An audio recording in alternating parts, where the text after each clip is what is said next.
আজকে আমি আলোচনা করব যে অনেক বাবা মাই আছেন খুব ছোট বাচ্চা জন্মের সময় হয়তো হালকা সমস্যা ছিল, কেউ কেউ হয়তো কান্না করতে দেরি করেছে, কেউ কেউ হয়তো নীল হয়ে গিয়েছিল, আবার কারো কারো ক্ষেত্রে হয়তো জন্ডিস হয়েছিল অথবা জন্মের সময় কোনো না কোনো সমস্যা হয়েছিল, কিন্তু ওনারা তখন সেটাকে খুব বেশি গুরুত্বপূর্ণ মনে হয় নাই অথবা গুরুত্ব দেওয়া সম্ভব হয়নি।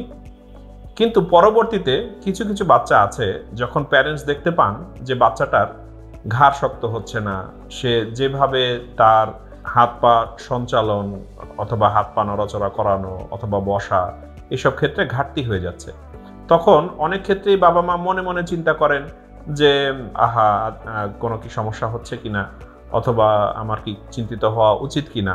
কিন্তু অনেক ক্ষেত্রেই দেখা যায় যে ওনারা না জানার কারণে কি কি সিমটম থাকলে হেল্প সিক করতে হবে অথবা সাহায্য চাইতে হবে অথবা কারো কাছে যেতে হবে, সেই জিনিসগুলো না জানা থাকার কারণে ওনারা অনেক সময় বাচ্চার বয়স বেড়ে যায় এবং ম্যানেজমেন্ট শুরু করতে দেরি হয়। তো আজকে আমরা সেরিব্রাল পলসি অর্থাৎ কোনো কারণে ব্রেইন ড্যামেজের কারণে ছোটবেলায় যদি বাচ্চাদের বিভিন্ন ধরনের মুভমেন্টের সমস্যা হয়, সেই ধরনের সমস্যার আর্লি সাইন অর্থাৎ একেবারেই 6 মাস বয়সের আগে আমরা কি দেখব, 6 মাস থেকে 10 মাস বয়স অথবা 11-12 মাস বয়সের মধ্যে আমরা কি দেখব, 10 মাস থেকে 12 মাস বয়সের মধ্যে আমরা কি দেখব, সেই জিনিসগুলো নিয়ে একটু শর্টলি আলোচনা করব, যাতে এই ধরনের সমস্যার কোনো একটা থাকলেই আপনারা অ্যালার্ট হয়ে যেতে পারেন এবং দ্রুত ব্যবস্থা নিতে পারেন যাতে বাচ্চাটা রিকভার করতে পারে।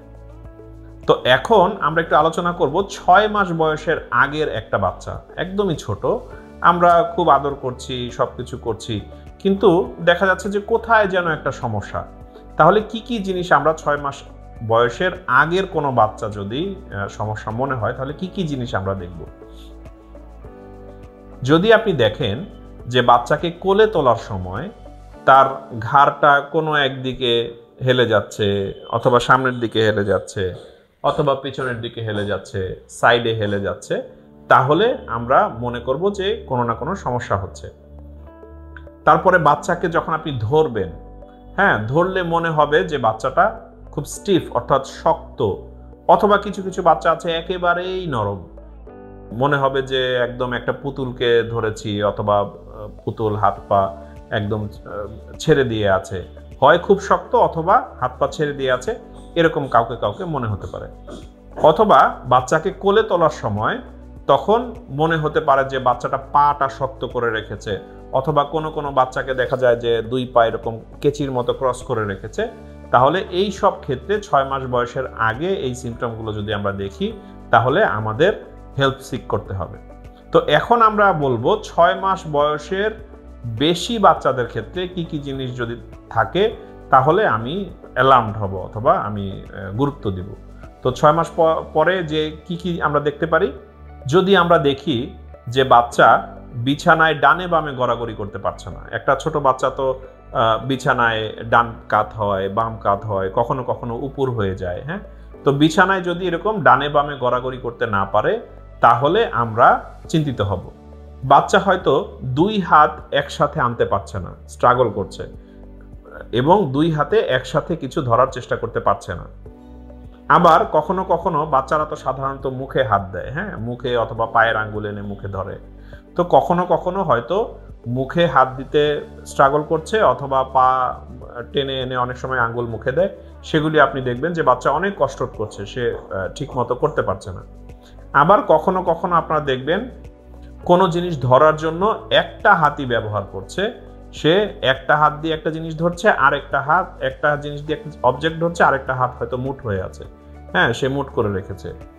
কখনো কখনো আপনারা দেখবেন যে বাচ্চা একটা জিনিস এক হাত দিয়ে ধরেছে এবং আরেকটা হাত মুঠ করে রেখেছে, যে 2 হাত একসাথে জিনিস সে ধরতে পারছে না। তো এগুলি হলে আমরা তখন চিন্তিত হব।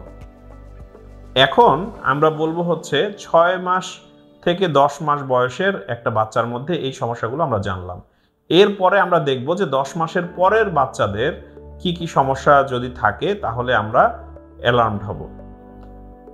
10 মাস বয়সের বাচ্চাকে আমরা এক্সপেক্ট করি সে হয়তো হামাগুড়ি দিবে অথবা জিনিসপত্র ধরে দাঁড়াবে অ্যাটলিস্ট, কিন্তু যদি 10 মাস বয়সে গিয়েও একটা বাচ্চা দেখা যাচ্ছে যে এক হাত অথবা এক পা দিয়ে ছেঁচড়ে ছেঁচড়ে আগাচ্ছে, সে হামাগুড়ি দিতে পারছে না, অথবা কোনো কিছু ধরে সে দাঁড়াতে পারছে না, এক হাত ব্যবহার করছে, এক পা ব্যবহার করছে, আরেক পা ব্যবহার করতে পারছে না, তাহলে আমরা চিন্তিত হব। তো 10 মাস বয়সে এসে পূর্বের সমস্যাগুলোর অনেক কিছুও থাকতে পারে, সাথে এই নতুনগুলো যদি থাকে তাহলে আমরা চিন্তিত হব আর কি। তো 6 মাস থেকে 10 মাস এবং 10 মাসের পরের বাচ্চাদের কি কি সমস্যা থাকলে আমরা চিন্তিত হব অথবা একজন প্রফেশনালের কাছে যাব, সেগুলি আমরা জানলাম। তাহলে যদি এই সমস্যাগুলো থাকে আপনারা কি করবেন? সাধারণত বাংলাদেশের প্রত্যেকটা মেডিকেল কলেজে একটি করে শিশু বিকাশ কেন্দ্র আছে। সেই শিশু বিকাশ কেন্দ্রগুলোতে আপনারা নিয়ে যেতে পারেন, সেখান থেকে অনেক ধরনের পরামর্শ দেওয়া হয়, সেগুলি আপনারা নিয়মিত ফলো করবেন। যদি তারপরেও সমস্যা থেকে যায়, আরও উন্নত ব্যবস্থার জন্য আপনারা চাইলে ঢাকায় অথবা আপনাদের সামর্থ্য অনুযায়ী, সুযোগ অনুযায়ী আপনারা বেটার সার্ভিস হেল্প করতে পারেন। তো পর্যন্তই, আমাদের সাথে থাকবেন লাইক, কমেন্ট এবং শেয়ার দিয়ে। আশা করি আপনাদের জন্য আমরা আরও নতুন নতুন টপিক হাজির হতে পারবো। সবাইকে ধন্যবাদ।